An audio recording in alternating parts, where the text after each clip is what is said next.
आप सच बताना, दो ऑप्शन हो आपके सामने कि या तो आपका बेटा प्रधानमंत्री बनेगा और या फिर संत बनेगा, सच बताना दोनों में से किसको चुनोगी? आप बताना, आप सोचोगे प्रधानमंत्री बन जाए, साधु तो क्या बनेगा? क्योंकि तुम्हारी जिसके प्रति इच्छा है वही तुम अपने बच्चों से देखना चाहते हो। आदमी मर जाता बोले हम तो चले जाएंगे, हमारे बच्चे तो रहेंगे। बच्चे में भी अपना अहंकार देख रहा है कि मेरा अंश है, मेरा खून है, मेरा कुछ ना कुछ वंश का अंश है, इसमें जिएगा, थोड़ा बहुत तो जिएगा, लेकिन इसमें जीना चाहिए। जो काम मैं नहीं कर पाया मेरे बच्चे को करना चाहिए। लेकिन कभी सोचा कि जो काम हम नहीं कर पाए, रत्नत्रय प्राप्त नहीं कर पाए, जो हमने संयम नहीं ले पाए, वो हमारे बच्चे ले लें। कम से कम पूत जने तो ऐसा जन के दाता के सुर, और नहीं तो माई यूं भली मती गवावे नूर।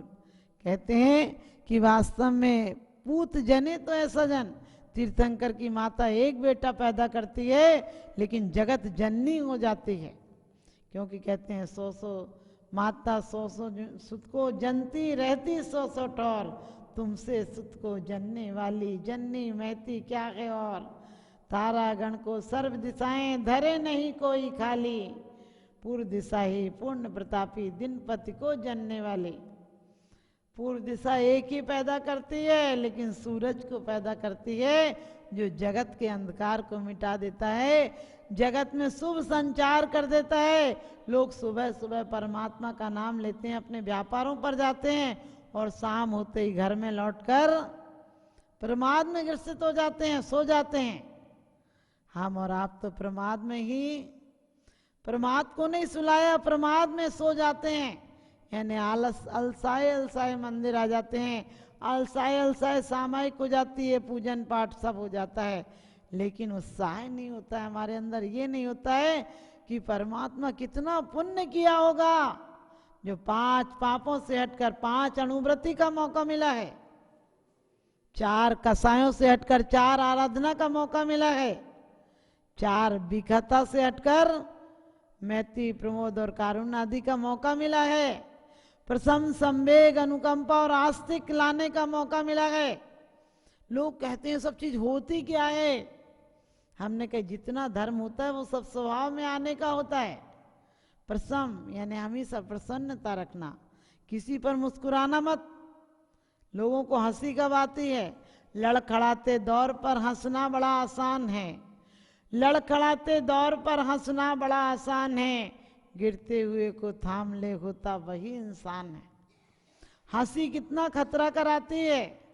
आपको पता है द्रौपदी की एक हंसी करोड़ों लोगों की मौत का कारण बन गई।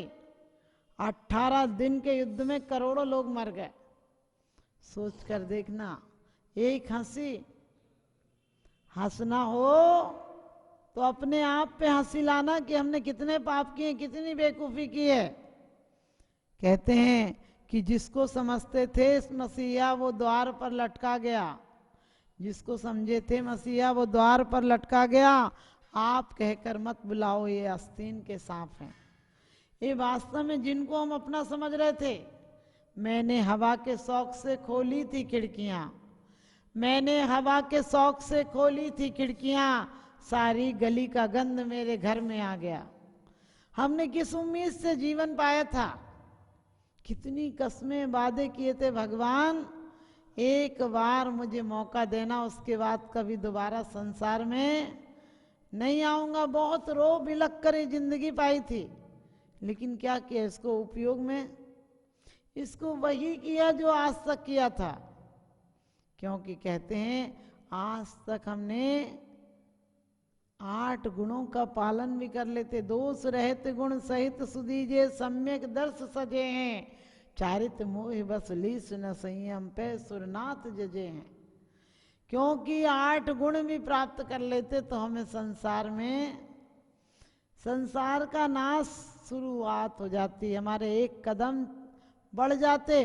और उसके लिए कितनी अच्छी बात है, सरल तरीका देखो कि आपको घर भी नहीं छोड़ना पड़ेगा, परिवार भी नहीं छोड़ना पड़ेगा, व्यापार भी नहीं छोड़ना पड़ेगा, व्यवहार भी नहीं छोड़ना पड़ेगा। जो कर रहे हो वही अच्छे से, यानी आकांक्षा मत रखो, शंका मत करो।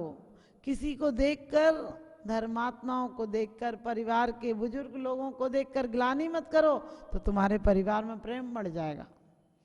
किसी की जरा जरा सी बात को देखकर किसी दूसरों से मत कहो, क्योंकि कभी कभी होता है कि निंदा चुगली में अपन को बड़ा आनंद आता है। एक राजा ने एक नौकर रखा, तो नौकर से बोला तू क्या लेगा? कहने लगे 2 टाइम की रोटी दे देना, बाकी कुछ नहीं, लेकिन कभी कभी मैं एक दूसरे से कोई बात कह देता हूँ। राजा ने कहा कह देता होगा, क्या फर्क पड़ता है।